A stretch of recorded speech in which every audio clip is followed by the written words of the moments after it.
আপনার কাছে জানতে চাচ্ছি যে কিছু মানুষ বলতেছে যে ইসলামিক দল ক্ষমতা আসলে নারীদের স্বাধীনতা খর্ব হবে, এটা আপনি কোন দৃষ্টিতে দেখতেছেন? না, কেন? ইসলাম ইসলাম কি নারীকে মর্যাদা দেয় না? অবশ্যই দিয়েছে, নারীর সম্পূর্ণ মর্যাদাই দিয়েছে ইসলাম। ইসলামী দল ক্ষমতায় আসলে অবশ্যই নারী তার অধিকার ঠিকই ফিরে পাইবে। কোন দল ক্ষমতা আসলে বাংলাদেশের নারীরা স্বাধীনভাবে চলাফেরা করতে পারবে এবং তাদের মর্যাদা আরো বেশি পাবে? এটা তো ইসলাম তো নারীকে যেহেতু মর্যাদা দেয়, মর্যাদা দিচ্ছে, অবশ্যই ইসলামী দল ক্ষমতায় আসলে নারী সম্পূর্ণই অধিকার ঠিকই পাইবে। কেন পাবে না? অবশ্যই আশা করি পাবে ইনশাল্লাহ।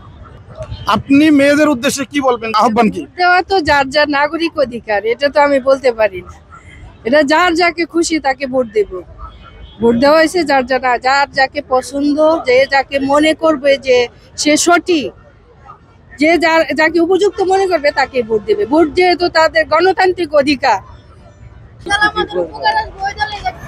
জি জি, আপনি বলবেন। জি বলেন। যে দলে উপকার আসবে সে দলে দেখতে চাই। উপকার আসবে কি ইসলামিক দল না বিএনপি, না আমাদের কোনটা উপকার আসবে? মোটামুটি তো একদল ছিল, উপকার যাই পাইছি। এখন যে দলে আসুক আমরা চাই যে সবাই আমাদের পাশে থাকুক। আপনি কি ইসলামিক দল চাচ্ছেন না অন্য দল চাচ্ছেন? ইসলামিক দিকে অবশ্যই চাবো, কারণ আমি ইসলামের মেয়ে, আমার ধর্ম ইসলাম, আমি তো ইসলাম চাবই। ভোট দিবেন অবশ্যই।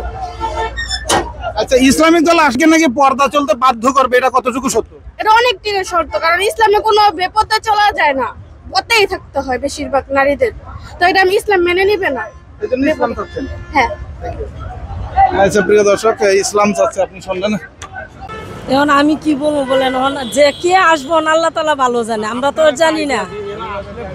এখন আমরা তো এটা বলতে পারবো না কে আসবো, যার ক্ষমতা আল্লাহ তার কপালে রাখছে সে আসবো। এবং যে আমরা মনে করি যে দেশের উন্নয়ন হয়, ভালো হয়, আমরা ভালো থাকতে পারি, দেশের মানুষ ভালো থাকতে পারে, নারীরা ভালো থাকতে পারে, এমন মানুষ আসে।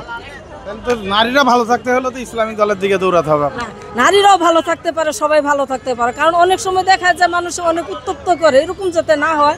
সবাই মানে সুষ্ঠুভাবে নির্বাচন হোক, সুষ্ঠুভাবে যাতে দেশ চলে। আলহামদুলিল্লাহ, আল্লাহর কাছে দোয়া করেন সব সময় যাতে আমরা সুন্দর সুস্থভাবে চলতে পারি। যে জনগণের জন্য যে জীবন দিতে পারে সেই দলই আমরা আশা করি। একটা ভালো সরকার আশা করতেছি, যাতে জনগণের দিকগুলি দেখে আর কি। সবসময় যে দল ভালো কাজ করবে সেই দলই আসুক। আওয়ামী লীগ আর বিএনপি কি দল? তো দলই। আচ্ছা, বাংলাদেশের জন্য কোন দলটা কাজ করতে পারে? এখন কিভাবে বলবো বলেন, বাংলাদেশ কোন কাজ করবে? যে আসে সেটা বলে ভালো কাজ করে, মায়ের তার ভালো কাজ করে না। আপনি তো বিএনপি দেখছেন বা আওয়ামী লীগ তো দেখলেনই। বিএনপির আমলে আমি এত বড় ছিলাম না যে দেখবো। আওয়ামী লীগের সময় দেখি না, সেটাও দেখিনি। আপনি বিএনপি এবং ইসলামিক দলগুলো কোনটাকে দেশের জন্য উপযুক্ত মনে করেন? আমি কোনোটারই বললেন না, কোনোটাই উপযুক্ত না। তাহলে কোনটা? দেশে যেটা ভালো কাজ করবো তারই ভাই। দুঃখিত ভাই, সরি না। তুমি তো ছোট মানুষ, তারপরে তোমার জিজ্ঞেস করি, তুমি কোন দল চাচ্ছ? আমি জামাত শিবির। কি ভালো লাগলো, কেন ভালো লাগলো? কারণ এই দেশের মধ্যে যদি ইসলাম আসে তাহলে আমরা শান্তি পাবো। কারণ ইসলাম রাষ্ট্র কখনোই চায় না মানুষের খারাপ চাক। আপনার যে রাস্তার মধ্যে যে দেখা যাচ্ছে যে স্টুডেন্টরা বা মেয়েরা যে পোশাক আশাক নিয়ে চলাফেরা করে, হ্যাঁ এগুলো খারাপ লাগে। এইগুলো আমরা যদি জামায়াত আসে এগুলো থাকবে না, মানুষ বোরকায় মানে পর্দার আড়ালে থাকবে, মেয়েরা মা বোনরা অনেক সুন্দরভাবে থাকবে, আমাদেরও শান্তি লাগবে এবং দেশটা অনেক সুন্দর হবে। যে মানে আওয়ামী লীগরা অনেক অত্যাচার করেছে আমাদেরকে এবং বিএনপিরা করেছে, তো জামায়াত শিবির চাই, জামায়াত শিবির আসুক, এতটুকুই বলার আমার।